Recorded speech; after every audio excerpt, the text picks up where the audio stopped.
Lui, c'est Bob Proctor. Quel est le plus gros montant que tu as gagné en une année? 250 000, des millions de dollars. En 200 000. Dis, je veux gagner un Oscar. Dis, je veux aussi gagner un Emmy. On est parti, let's go.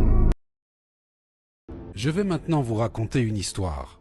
J'étais ici à Vegas et un gars nommé Ed Morrissey m'a appelé.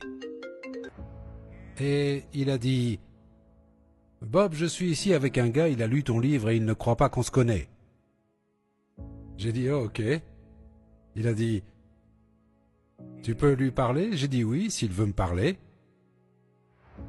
Le gars s'appelle Phil Goldfine. Et il est venu me voir et on a eu l'occasion d'échanger. Et j'ai dit « Phil, quel est le plus gros montant que tu as gagné en une année ?» C'est l'une des premières choses que je demande aux gens. Peu importe la réponse, mais je veux la connaître.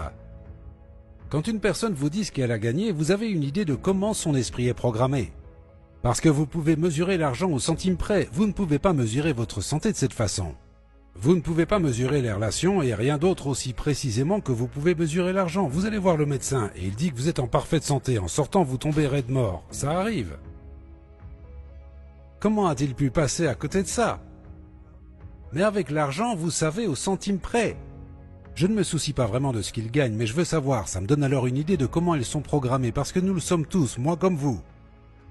Et il a dit 250 000, mais il m'a dit plus tard qu'il avait menti. Et je l'ai soupçonné quand il l'a dit, il gagnait environ 200 000. Et j'ai dit, que fais-tu? Il a dit, je suis producteur de films. J'ai dit, es-tu bon?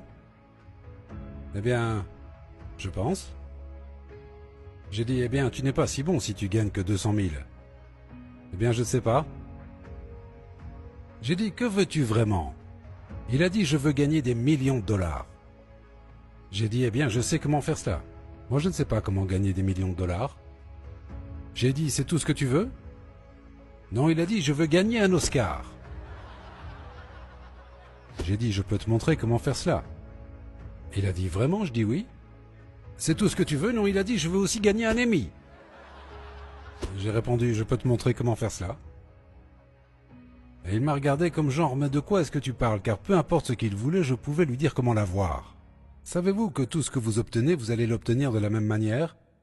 Peu importe ce que c'est. Il y a des lois qui gouvernent tout cet univers.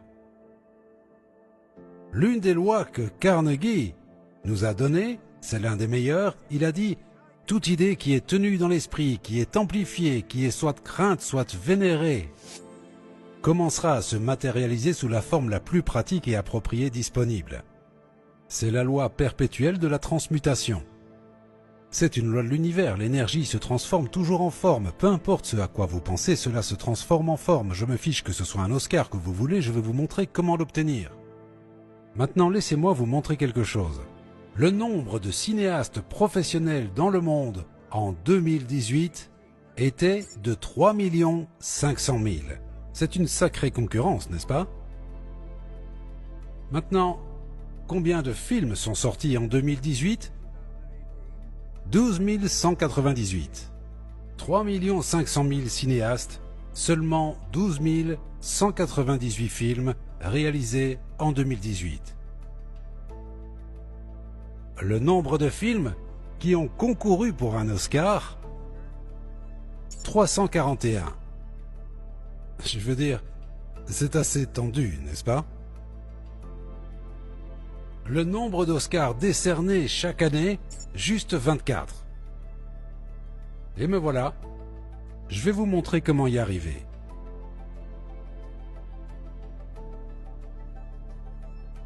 Maintenant, regardez ça. Une personne a 3,83 fois plus de chances d'être frappée par la foudre que de gagner un Oscar. Les chances de gagner un Oscar sont à peu près égales aux chances de trouver une perle dans une huître. 3072 Oscars ont été décernés depuis leur création en 1930. Et me voilà, je dis que je vais vous montrer comment l'obtenir. Je vais vous montrer comment faire. Eh bien, regardez. Parmi ces gagnants, seulement 26 personnes ont aussi remporté un Emmy et un Tony. Vous voyez, les Oscars sont pour le cinéma, Les Emmy sont pour la télévision et les Tony pour Broadway. Je veux dire, voyez-vous à quel point c'est restreint? Il n'y a pas beaucoup de gagnants. Bien sûr, il n'y en a pas beaucoup non plus au sommet de votre entreprise. Il peut y avoir des centaines de milliers d'employés. Combien au sommet? Vous savez quoi? Ils ne sont pas différents de la personne qui vient d'être engagée. Ils ne font que sembler différents. Ils gagnent un peu plus d'argent à la minute. Vous savez, j'ai une affirmation. Je suis tellement heureux et reconnaissant maintenant que l'argent vient à moi en quantité croissante par de multiples sources de manière continue.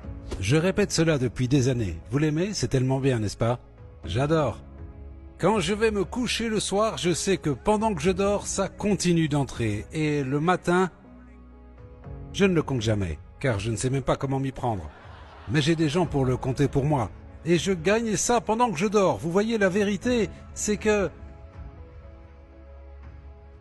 quand vous comprenez vraiment ça, vous pouvez gagner plus d'argent en dormant que vous n'en dépenserez en étant éveillé. Quelle bonne idée! Et donc, voilà le gars en question, et voilà son Oscar.